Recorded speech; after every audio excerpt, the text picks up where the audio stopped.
This could be the beginning of humanity's greatest technological upheaval. In a world still tethered to the grid, to fuel pumps, to miles of copper wire and fading batteries, a quiet genius from Zimbabwe may have just broken every chain. Maxwell Chikumbutso's self-powered car isn't science fiction, it's science disruption. No fuel, no charging, no emissions, just infinite motion from an invention that dares to defy physics. When Elon Musk himself breaks the silence to endorse it, the world pays attention. And what they're seeing is more than just a car. It's a revolution on wheels, and nothing will ever be the same again. The day the game changed, there wasn't a press event or global live stream, just whispers that became thunder. Maxwell Chikumbutso, a name few had heard outside tech circles, had done the unthinkable. Created a car that runs without fuel or external charging. It wasn't a theory, it moved. Witnesses watched it glide down roads in silence, needing nothing. Not electricity, not sunlight, just an unseen force turning the wheels. The moment Elon Musk acknowledged the vehicle, everything changed. Musk doesn't deal in fantasy. He builds futures. And now he was signaling something even he hadn't accomplished. That moment sent a tremor through the heart of every automaker, oil executive, and energy strategist on Earth. Suddenly, Chikumbutso's story leapt from obscurity to front-page headlines, not just because of what he built, but because of where he built it. From Zimbabwe, a place rarely associated with world-changing tech, came a disruption that made billion-dollar companies look slow. He didn't just enter the game, he flipped the board.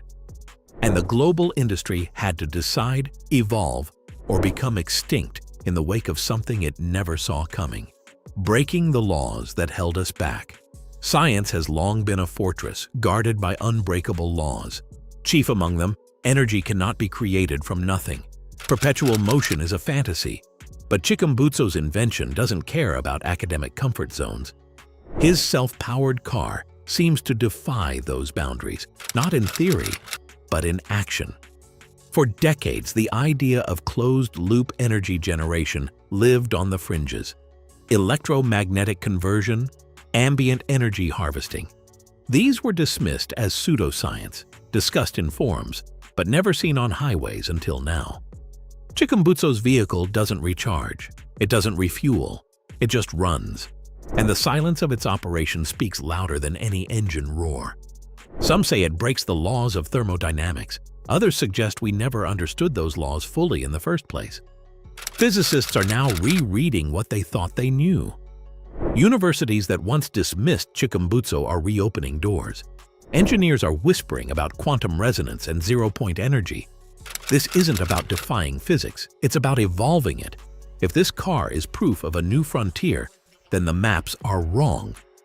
And the road ahead isn't just untraveled, it's never existed before. When Musk spoke, the world listened. Elon Musk isn't just a billionaire, he's a barometer for the future. So when he acknowledged Maxwell Chikumbutso's self-powered car, the world didn't just notice, it recalibrated. Musk, the man who redefined electric vehicles, openly nodded to a technology that made even Tesla look dated. And with that, silence turned into panic across the energy sector. It wasn't hype, it wasn't a rumor, it was respect from one innovator to another. Musk's empire was built on batteries, charging stations, and solar grids. Yet here he was, signaling something far more radical. A vehicle that asked for none of it. That moved without tether, without limits. Automakers that once viewed Tesla as their benchmark now had something far scarier to contend with. A breakthrough from outside the industrial powerhouses of America, Europe, or China. Chikumbutso's work wasn't on anyone's radar. Now, it was the radar. Because when Elon Musk speaks, the world listens. And this time, his words didn't echo from a showroom floor. They came with a quiet alarm. Something bigger is here. And it didn't come from Silicon Valley. The collapse of an industry's blueprint. For years, the auto industry's survival strategy was clear. Go electric. Billions were poured into battery factories, charging stations, and lithium mining. Legacy car companies pivoted hard, believing electric vehicles were their lifeline in a changing world. Then came Chikumbutso's self-powered car, and in one stroke, he made those plans look ancient. This wasn't an upgrade, it was an erasure. No fuel, no battery replacement, no plug-in, just motion without dependence. The carefully designed EV infrastructure, once considered revolutionary, was suddenly obsolete. Charging networks, long-term energy storage, and entire supply chains built around cobalt and lithium now looked like monuments to a soon-to-be past era. Automakers are scrambling. Some are trying to understand the technology. Others are considering how to pivot or buy in before it's too late. Because if this vehicle scales, everything changes. Not in 10 years, not next decade, now. The blueprint the industry followed has been shredded. Chikumbutso didn't improve the system, he invalidated it. And those who can't rebuild fast enough may not survive the next chapter in mobility. Oil empires on the edge. Beneath every oil-rich nation lies more than crude. It's power, politics, and profit.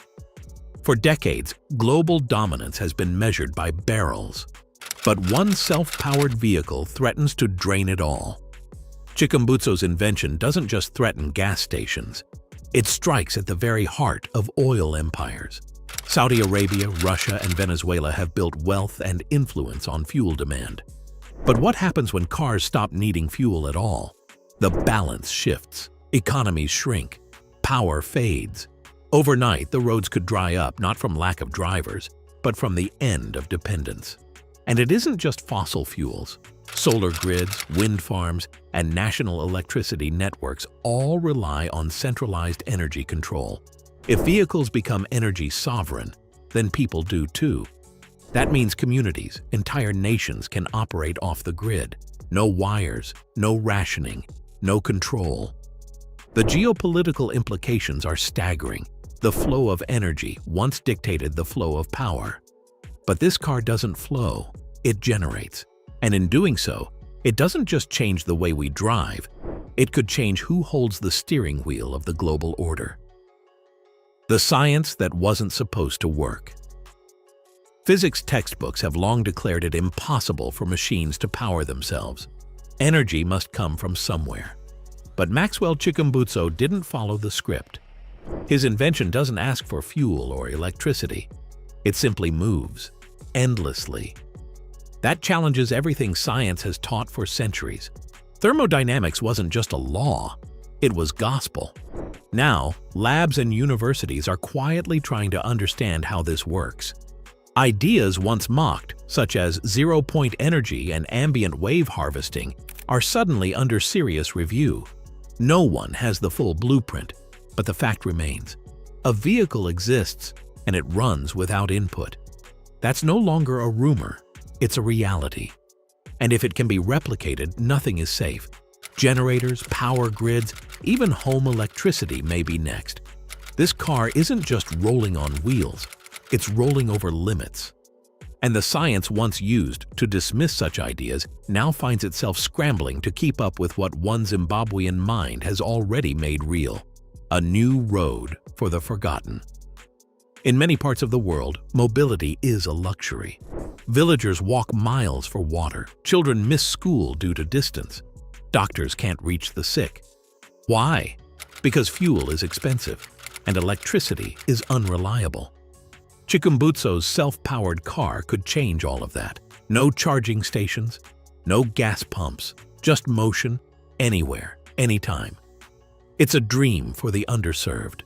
A car that works where infrastructure fails. A rural farmer can now transport goods. A mobile clinic can reach the unreachable. The future has always arrived last in these places. But now, the starting line might move. This car doesn't just offer transportation, it offers freedom, and not in a theoretical sense. Real, practical, world-changing freedom. Maxwell's invention is more than a marvel. It's a bridge. One that connects the disconnected bringing the promise of modernity to places forgotten by traditional tech. And in doing so, it quietly rebalances the global map of progress. The world rewires itself. Chikumbutso's invention isn't just disrupting an industry, it's rewriting the blueprint of society. Entire economies have grown around the idea that vehicles need fuel or charging. Roads, cities, and services were designed with that dependency in mind. Now, that assumption is crumbling. If cars don't need external power, then what happens to gas stations? To utility companies? To the industries built on maintenance, parts, and fuel? They shrink or disappear, and new systems rise in their place. But perhaps the biggest shift isn't mechanical, it's cultural. For once, world-changing innovation came from a place most never expected. Zimbabwe is now on the map, not as a footnote, but as a force. The message is clear. Innovation belongs to the bold, not just the rich, and the road ahead may be driven by minds the world forgot to watch. In one quiet workshop, a man built a car that doesn't stop, and with it, he may have restarted the world itself. This isn't just a chapter in the history of technology. It's the start of a new book. One written not in patents or profit margins, but in possibility. Maxwell Chikumbutso's self-powered car has forced the world to look in a direction it never expected. Not toward more consumption, but toward liberation. From wires, from fuel, from limits. And as the dust settles, one truth becomes clear. The future doesn't wait for permission. It moves with those bold enough to build it. Somewhere in Zimbabwe, a car is still running, still silent, still unstoppable, and the world is finally trying to catch up.